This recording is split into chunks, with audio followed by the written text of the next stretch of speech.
السلام عليكم.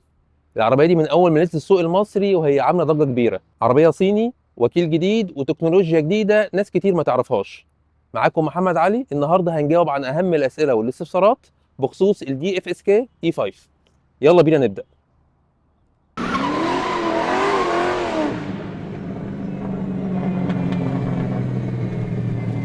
في البداية هنا خلينا نوضح ايه هي تكنولوجيا الريف والفرق ما بينها وبين غيرها. نبتدي بالعربية الكهرباء. العربية الكهرباء عبارة عن موتور كهرباء هو اللي بدوره بيدور العجلات بدون وجود أي موتور بنزين.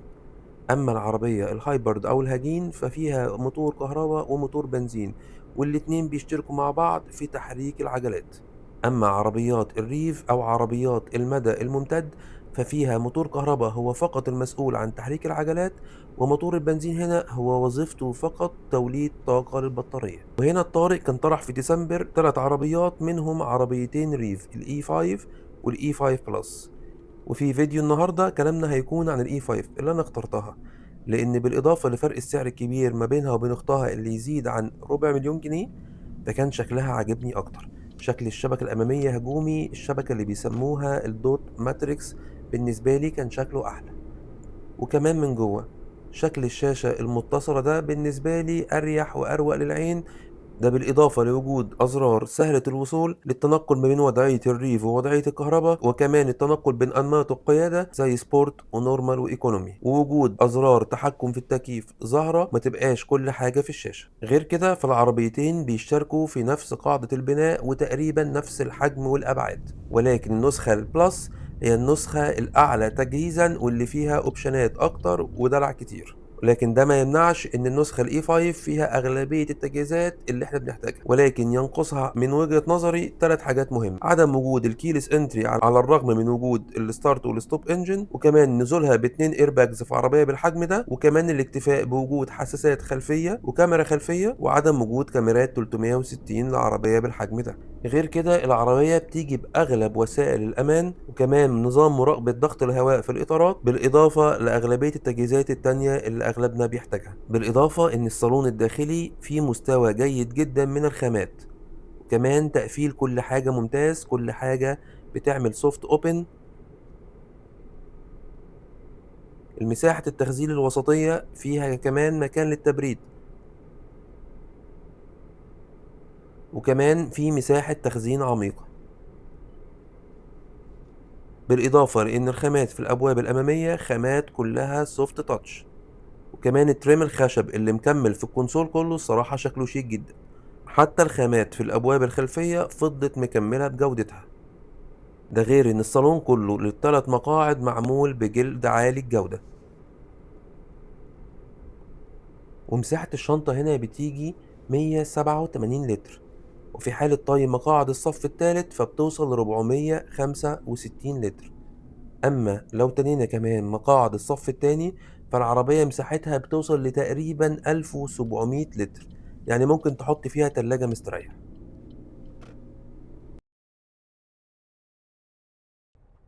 نيجي بقى لتجربة القيادة بعد 1000 كيلو بالظبط، وبعد ما عملت صيانة ال1000 كيلو هنبتدي بأول حاجة انطباعي عن الأداء. طبعا الأداء ما اختلفش كتير عن التست درايف. أنا أول ما عملت العربية تست درايف وجربت العربية، هي فعلا عربية كهرباء. ديك إيحاء دايما إن العربية كتسارع حاضرة تحت رجلك، والعزم والتورك حاضر عندك من أول لحظة على أي سرعة من الثبات أيا كان، دايما العربية حاضرة تحت رجلك. وبرضه بتديك الحتة بتاعت نعومة العربية الكهرباء.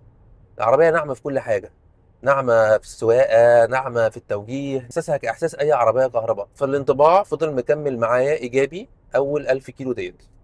دلوقتي هنتكلم عن نظام التعليق. نظام التعليق في العربية هنا هو نظام تعليق موجود في عربيات كتير، الأمامي ماكفيرسون والخلفي مالتي لينك، ولكن نظام التعليق هنا هو أو العفشة لازم التوكيل يعملها نقطة بيعية. العفشة هنا هو مريحة وناعمة لأبعد الحدود. صراحة لواحد زي أنا يعني العفشة مريحة للظهر ومريحة للرقبة، ده غير إن الكرسي مريح.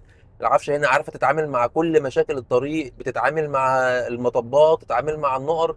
العفشه فعلا مريحه. ممكن اقول انها كمان متزنه في موضوع الثبات، يعني الثبات بتاع العربيه دي كويس، وخصوصا في الخطوط المستقيمه لحد 140 كيلو 150 كيلو انت مش حاسس بقلق. صراحه ما جربتش اخد ملفات في حاجه ابعد من كده.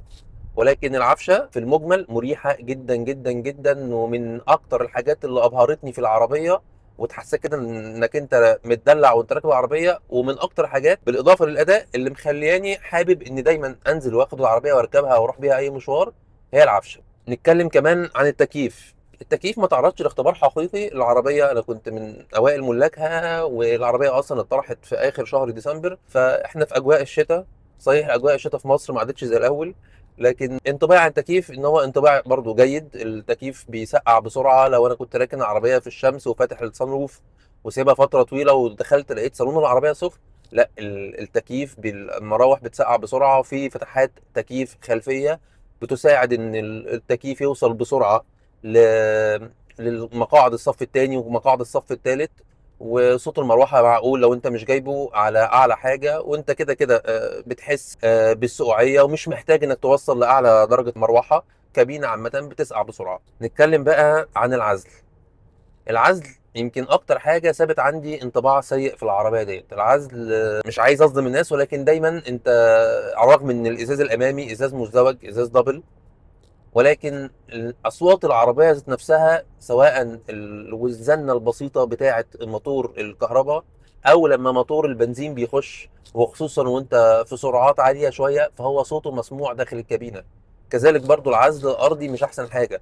على الرغم ان الاصوات الخارجيه، لو انت الفرق ما بين الصوت اللي بره من الهواء ومن الدوشه، لو انت واقف في مكان زحمه بيتعزل بشكل مقبول، ولكن اصوات الناتجه عن العربيه ذات نفسها هي اللي مش احسن حاجه. للاسف انطباعي عن العزل هو مش احسن حاجه. كنت اتكلمت مع الوكيل في صيانه الالف وقال ان هو ممكن ياخد يعني اجراء برضو، ان في حاجه زي ايزوليشن تيب او ايا كان ممكن يركب يزود نسبه العزل شويه. كمان دلوقتي هنتكلم عن توجيه عجله القياده. عجله القياده ليها 3 اوضاع في الشاشه: وضع نورمال، وضع كومفورت، ووضع سبورت.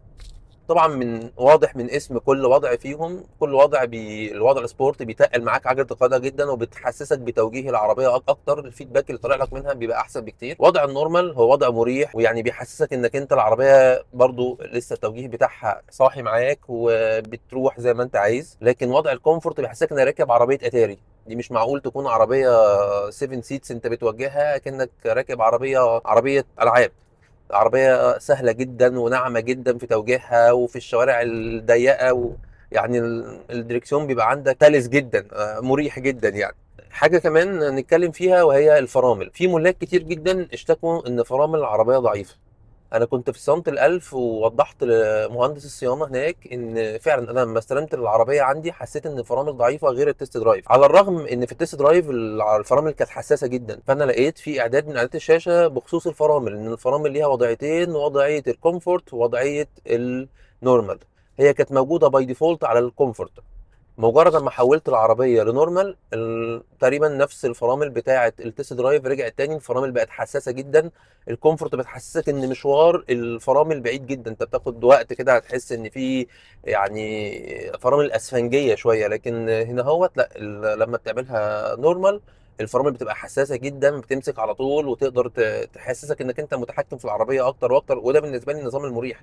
انا ما بحبش ان العربيه يبقى، او انا مش فاهم سبب ان العربيه يبقى فيها كومفورت وانك انت الفرامل بتاعتك تبقى سبونجي كده اهوت، وانك تاخد وقت كبير او يعني تدوس دوسه كبيره عشان العربيه تبتدي تستجيب لضغط دوستك على الفرامل. دلوقتي هنتكلم عن شاشه المعلومات او الانفوتينمنت سيستم او شاشه الترفيه. شاشه الترفيه، الشاشه الوسطيه، هي فيها يعني اهم حاجتين الصراحه انا شايفهم في اي عربيه: ان فيها اندرويد اوتو وابل كار بلاي. فدول اهم حاجه الصراحه الواحد بيحتاجهم. هو ده لو موجودين في اي عربيه يغنوني عن اي شيء. والميزه كمان فيهم ان هم وايرلس. صحيح ان ساعات بدون سبب انا مجرد الاندرويد اوتو على طول، ساعات ان الكونكشن بيفصل كده لثواني ويرجع تاني، انا مش فاهم سببه ايه. هل محتاج تحديث سوفت وير؟ انا مش عارف الصراحه. ولكن في الاول وفي الاخر لا، هو يعني في اغلبيه الاوقات بيبقى مستقر. انت مجرد خلاص عملت كونكشن مره واحده من موبايلك، انت مجرد ما بتخش العربيه على طول العربيه بتفهم انك انت الموبايل متوصل، بتفتح على طول هي شاشه الاندرويد اوتو. طبعا ده بالاضافه الى عموما نظام المعلومات والتحكم في كل شيء، نظام سلس جدا،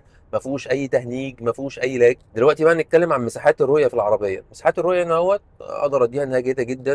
العوارض والقوايم مش عريضه، عشان تحجب اي رؤيه. المرايات حجمها كبير، والمساحه الزجاج الخلفيه مساحه رائعه تقدر تكشف منها الطريق الخلفي كله. طيب بالنسبه لاستهلاك البنزين، حتى اللحظه اللي انا فيها دي انا ما شحنتش العربيه كهرباء ولا مره. يعني انا خدتها من المعرض مشحونه وما شحنتهاش ولا مره، معتمد اعتماد كلي على شحن البنزين. فاشتراك البنزين العربيه، وانا طبعا ال 1000 كيلو دول انا بجرب تسارع العربيه، ويعني مش بسوق سواقه هاديه ولا قياده هاديه ولا اي حاجه. والعربيه الصراحه بتغريك انك كل شويه تحاول تتسارع بالعربيه ودايما تعمل ارتقاء زي ما انت عايز. استهلاك البنزين حتى الان اللي مكتوب لي 5.5 لتر لكل 100 كيلو. يعني خلينا نتكلم ان هو حد معلن تقريبا 1100 كيلو او 1150 كيلو.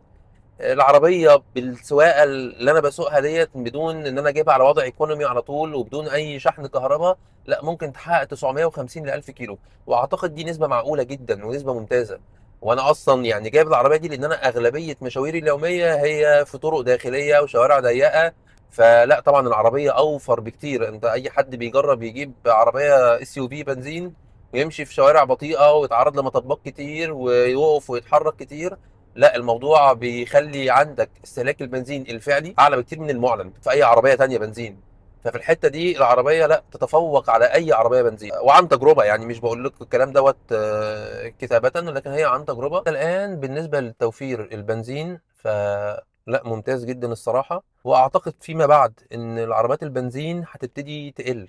اعتقد القادم كله هيبقى التكنولوجيا الريف او عربيات الكهرباء او البلاجن هايبرد. لكن قلت ان الريف بتديك الاوبشن الحلو انك انت تسوق عربيه كلها كهرباء بالسلاسه والنوع بتاعتها، ما يبقاش عندك الهسل والهم بتاع المدى.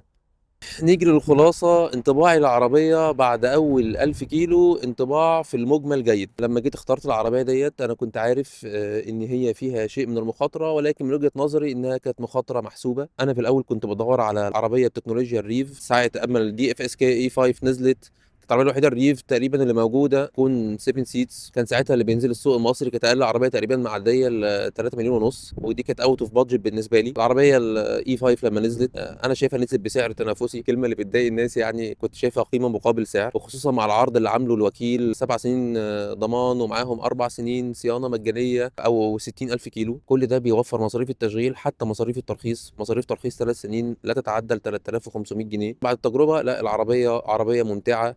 صحيح موضوع العزل هو يمكن اكتر حاجه كانت مضايقاني فيها، لكن بيعوض دوت الاداء والعفشه، الراحه، النعومه، التوفير. وانا كل ده ما شحنتش العربيه ولا مره كهرباء، معتمد اعتماد كلي على البنزين. وادائي في اول 1000 كيلو دوت اداء كله رجلي تقيله على الدواسه وبجري، والعربيه الصراحه بتشجع الواحد انه يعمل كده. هوت انا فولت اول ما استلمت العربيه وفولتها اول ما وصلت ال 1000 كيلو. فالعربيه حققت معايا ال 1000 كيلو فعلا. واعتقد لو انا سوقت سواقه هاديه شويه وبرده ما شحنتش كهرباء ممكن تحقق الرقم اللي موجود في البروشور واللي بيعلن عنه الوكيل اللي هو 1150 كيلو. ممكن توصل له بسواقه هاديه ووضع ايكونومي. اتمنى الفيديو يكون فاتكم. لو عجبكم الفيديو اعملوا لايك واشتركوا في القناه. ولو في اي حاجه تانية عايزين نجربها في العربيه او اي استفسارات تانية اكتبوها لي في التعليقات. ممكن نعمل فيديوهات قصيره، ممكن نعمل تجربه تسارع، اي حاجه انتم محتاجين ان انا اصورها او اعملها اكتبوها لي في التعليقات. في المجمل اي حد بيدور على عربيه كهرباء وما يشيلش هم المدى ويستمتع بالاداء والنعومه، وفي نفس الوقت محتاج عربيه 7 مقاعد او حتى 5 مقاعد بمساحات تخزين كبيره، العربيه الاي 5 هتكون مناسبه جدا ليه. جزاكم الله خيرا ومع السلامه.